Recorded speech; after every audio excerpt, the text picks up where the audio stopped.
그 결박한 것 때문에 두려워 아니라. 아멘. 내가 너와 함께 있어 내가 어디로 가든지 너를 지키며 너를 이끌어 이 땅으로 돌아오게 할지라. 창세기 28장 15절 말씀. 아멘. 우리 같이 한번 함송해 볼까요? 시작.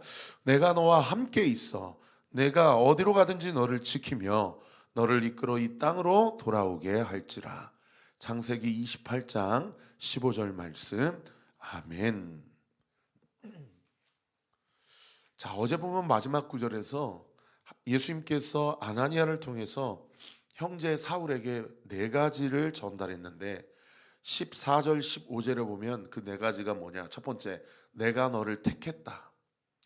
여러분, 하나님이 우리를 택하신 줄 믿으시기를 바랍니다. 따라합시다. 하나님이 나를 택하셨다. 따라합시다. 하나님이 나를 택하셨다. 그 다음 두 번째는 하나님의 뜻을 알게 하셨다. 하나님이 나를 택하시고 그냥 너는 이렇게 사나 저렇게 사나 무조건 천국 땅땅땅 그게 아니고 네가 왜 존재하게 되었고 내가 너를 왜 창조하였으며 네가 이 땅에 살아가면서 네가 어떤 사명을 감당하며 살아가야 될지에 대해서 하나님이 당신의 뜻을 우리에게 가르쳐 주신다는 거예요. 오늘 이 설교를 통해서도 마찬가지입니다. 우리는 하나님이 나에게 주신 교회를 통해서 목회자를 통해서 성도들을 안에서 서로 교제함으로 말미암아 하나님의 뜻을 알게 되죠. 그리고 세 번째는 예수님을 만나게 하시고 그분의 음성을 듣게 하시고 그분을 보게 하신다는 거예요. 그리고 네 번째는 예수님의 증인됨을 증거하는 삶을 살게 되더라는 겁니다. 이 영적인 네 가지 프로세스가 우리 온리교회에서 우리 성도님들이 날마다 예수님을 만나게 되고 예수님의 음성을 듣게 되고 예수님이 나를 얼마나 사랑하시는지를 알게 되어서 내 삶을 되돌아보느라면 사람은 고명환 씨가 이야기한 것처럼 자꾸 부정적인 생각 그리고 그냥 향방을 알 수 없이 게으르게 살아가고 육신이 끌리는 대로 살아가고 정욕을 위해 욕망을 위해 살아가는 인생에서 180도 삶의 방향성이 완전히 바뀌어져 가지고 하나님의 뜻을 성취하며 살아가도록 그리고 그 뜻을 성취하고자 하나님께서 나에게 모든 지혜와 지식과 영역과 기력과 건강과 체력을 우리에게 허락해 주신다. 그래서 우리는 가는 곳마다 예수님을 증언하며 증거하며 살아간다. 여러분 절대 내 인생이 실패야. 내가 이렇게 사는 것이 과연 맞나? 여러분 그거는 제가 좀 심하게 얘기하면 사탄마귀 속삭임입니다. 여러분 우리의 인생은 절대 실패가 아닙니다. 내 생각대로 살아가지 않을 수 있어요. 내가 이렇게 나는 당연히 내가 이렇게 살 거라고 생각했는데 그렇지 않을 수 있어요. 그러나 그게 절대 실패가 아니에요. 여러분 하나님이 우리를 인도하고 계시고 우리의 삶을 책임지십니다. 아멘. 네. 그 믿음 가지고 절대로 내 생각을 기준으로나 세상이 말하는 기준으로 자기 삶을 재단하는 그런 죄를 범지 않으시기를 부탁드립니다. 그렇게 하나님 앞에 네 가지 아나니아를 통해서 그 하나님의 소명과 앞으로의 너의 인생 가운데 주님이 어떻게 네 인생을 이끌어 가실지를 아나니아라는 이 선지자를 통해서 바울이 들었어요. 그리고 오늘 본문 첫 구절에 후회라는 단어가 있죠. 갈라디아서 말씀해 보면은 요 사이에 3년이라는 시간이 흘렀어요.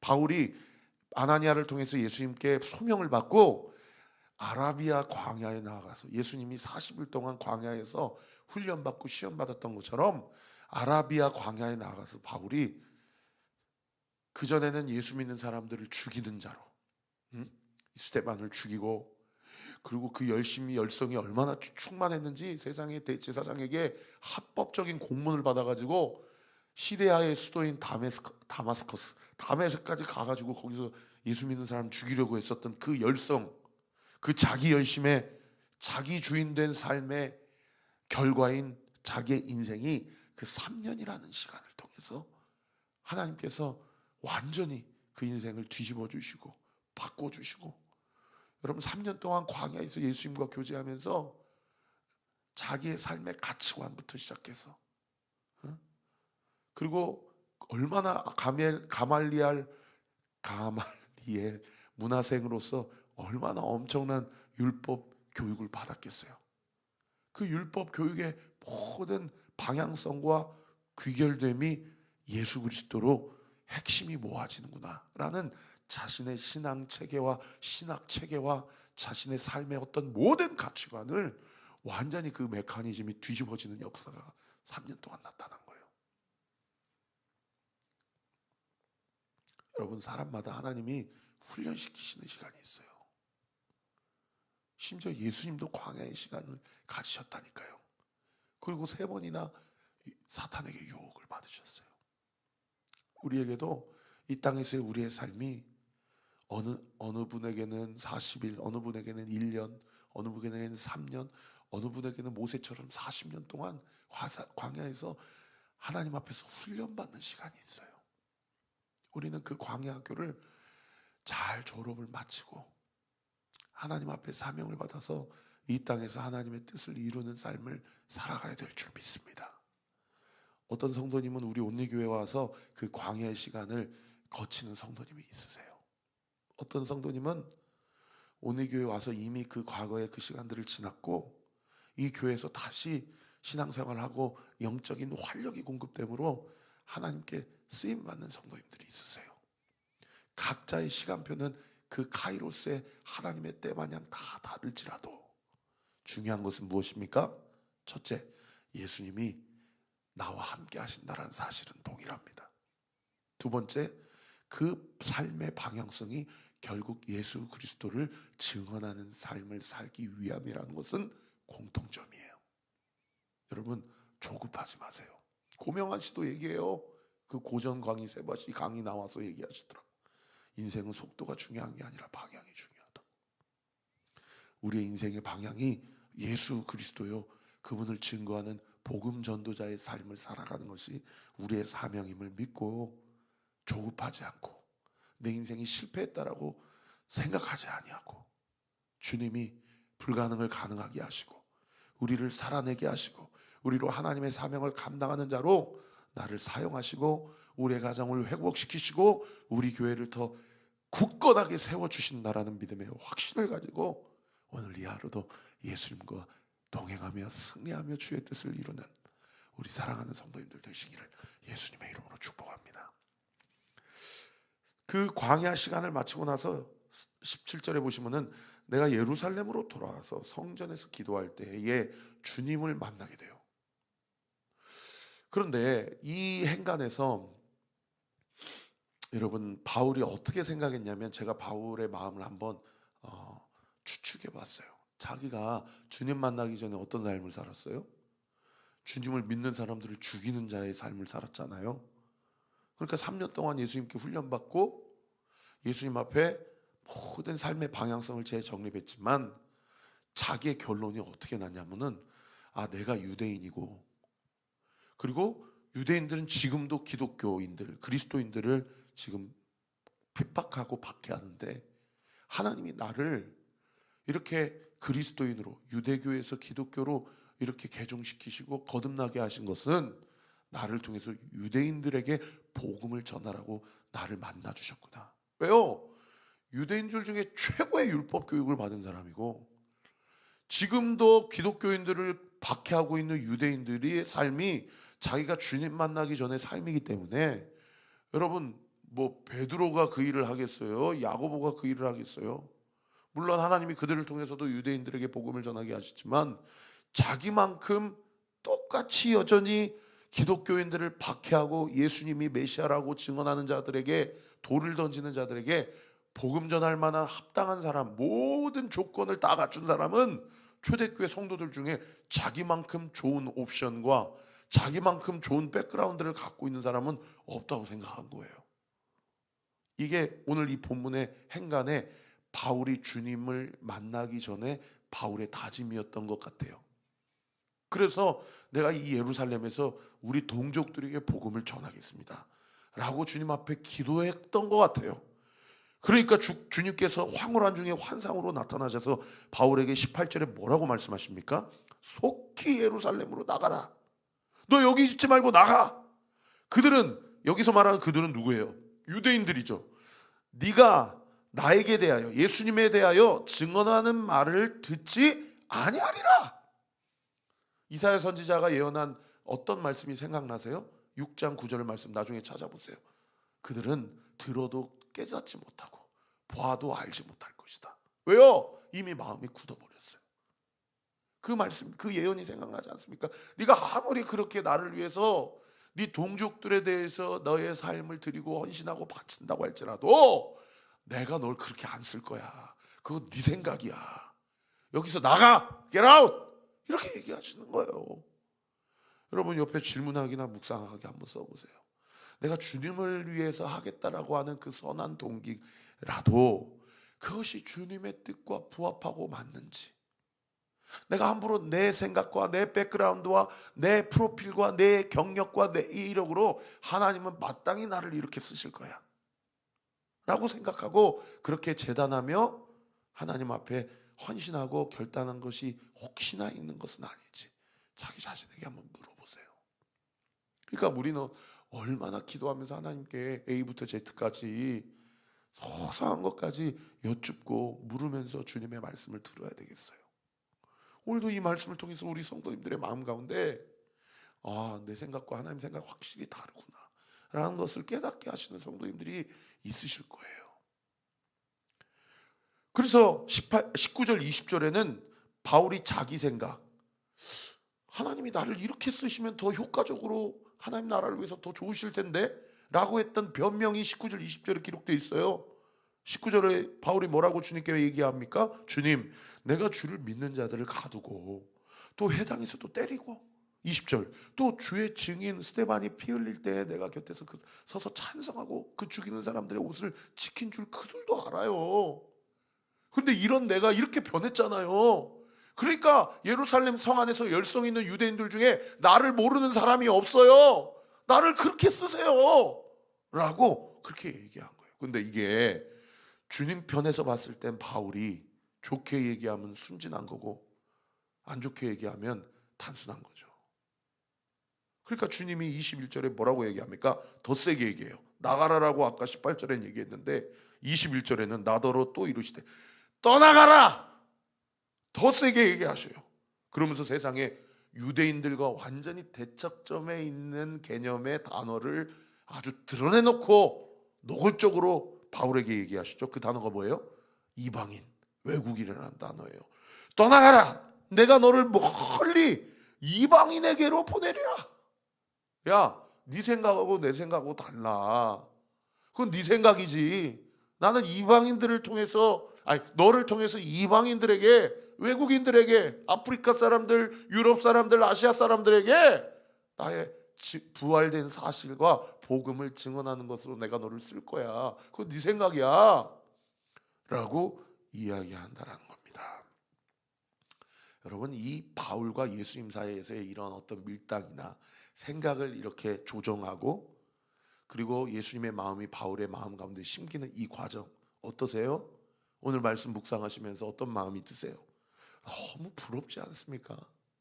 그죠? 그런데 이 영적인 메커니즘이 바울에게만 있는 것이 아니라 여러분 오늘 이 말씀을 들으시는 우리 자신에게도 주님이 허락하시는 주님의 놀라운 은혜요 섭리임을 믿으세요. 아멘. 오늘 옆에 그 45페이지의 복경 성도님의 이 묵상 간증을 한번 쭉 읽어보세요. 자기가 막 쌍둥이 아들을 낳아가지고 그렇게 세상 가운데서 사람들에게 자식 농사를 통해서 인정받고 싶어가지고 조기 유학 보내고 기독교 대안학교 보내고 기숙사가 있는 고등학교에 보내고 자녀 교육에 열심을 냈는데, 기숙사가 있는 자녀 고등학교는 사립 명문고등학교 아닙니까?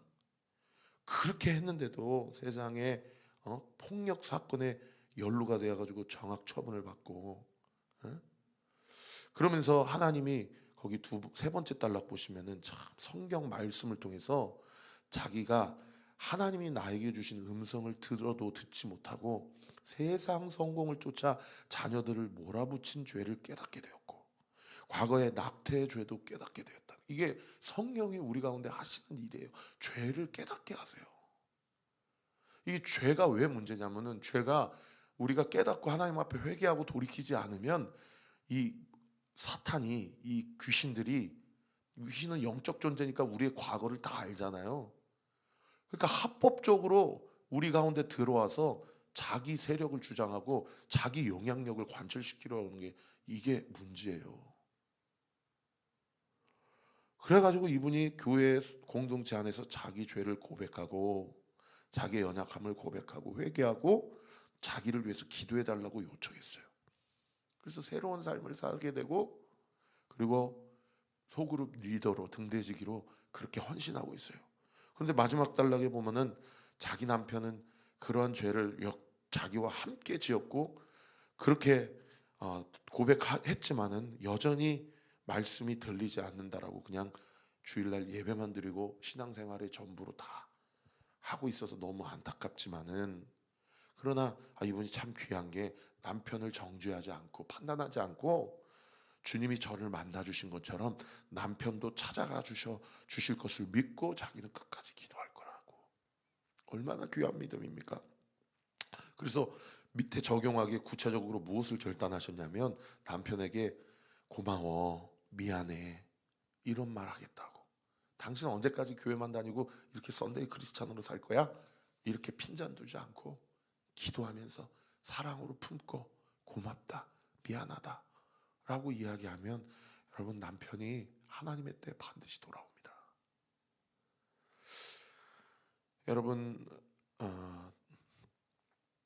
그 다음에 이제 어디까지 했습니까? 이런 얘기를 했더니 세상에 이방인으로 보내리라 하는 이 얘기, 아까 제가 말씀드린 유대인과 완전히 대척점에 있는 이방이라는 이 단어를 이 회중들이 들은 거예요. 이 폭도들이.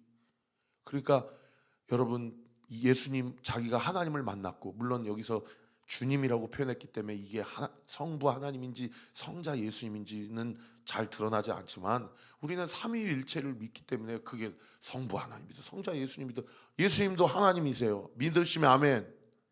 그러니까 그게 뭐가 중요해요. 그런데 유대인들 입장에서는 예수님은 하나님이 아니기 때문에 주님이 바울에게 나타나서 이방인에게 가라라고 했던 게 유대인들 입장에서는 저놈이 완전히 율법을 무시하고 예루살렘 성전에 1년에 3번씩 와서 제사 드려야만 유대교는 제사 규례가 있고 할례를 받아야 되고 613가지의 율법을 지켜야만 구원받고 이걸 가르치는 종교인데 이방인에게 간다고? 드디어 저놈이 신성 모독을 하는구나. 그래가지고 열받아가지고 22절에 이 말하는 것까지, 이방인이란 단어까지 듣고 소리질러 이르되 이러한 자는 세상에서 없애버리자, 살려둘 자가 아니라. 그래서 떠들고 옷을 벗어 던지고 티끌을 공중에 날렸다. 옷을 벗어 던진다라는 것, 흙을 공중에 확 뿌려버렸다라는 것은 유대인들의 전통적인 습관에서 근거해서 해석해드리면 신성 모독한 발언을 들었을 때 하는 행위예요. 완전히 그냥 뚜껑이 열린 거죠. 그랬더니 천부장이 24절에 바울을 안토니오 요새 감옥 안으로 데려가라 라고 명하니까 그들이 무슨 일로 그에게 떠드는지 알고자 하여 채찍질하여 신문하라. 왜냐하면 천부장에게는 헬라어로 얘기했다가 자기 동족들에게는 히브리어 아람어로 얘기하니까 이 로마 군병들은 이게 뭔 말인지 알지도 못하는데 갑자기 바울이 무슨 얘기를 하니까 막 갑자기 옷을 찢고 막 흙을 공중으로 막 던지고 이러니까 영문을 알지 못해서. 근데 그들에게 물어보니까 뭐라고 다 각자가 하는 얘기가 달라요. 그러니까 바울을 신문해서 이놈 자기는 다소에서 태어났다고 얘기했지만 분명히 몇 년 전에 폭도를 일으켰던 그 이집트 놈이 분명해 라고 해갖고 세상의 앞뒤 좌우 사실관계 조사하지도 아니하고 그냥 예수님이 그 로마 채찍으로 맞으실 때 그 채찍으로, 제가 여러 번 설교했죠. 그 끝에 납덩이가 있어가지고 문헌에 따르면 그 채찍을 맞으면은 세상에 살점이 떨어져 나가고 심지어 어떤 죄수는 내장까지 보였다라는 문헌의 기록이 있습니다. 그걸로 아주 그냥 신문을 하려고 그렇게 하려고 그러니까 보세요. 25절에 가죽줄로 바울을 메었다는 것은 이제 곧 채찍질 하겠다 이거예요. 그러니까 바울이 곁에 있어 있는 백부장에게 뭐라고 얘기합니까? 너희가 로마 시민 된 자를 죄로 정하지도 아니하고 채찍질할 수 있느냐? 백부장이 깜짝 놀라가지고 이집트 놈인 줄 알았는데 천부장에게 상관에게 이르되 어찌하려냐 이는 로마 시민이다.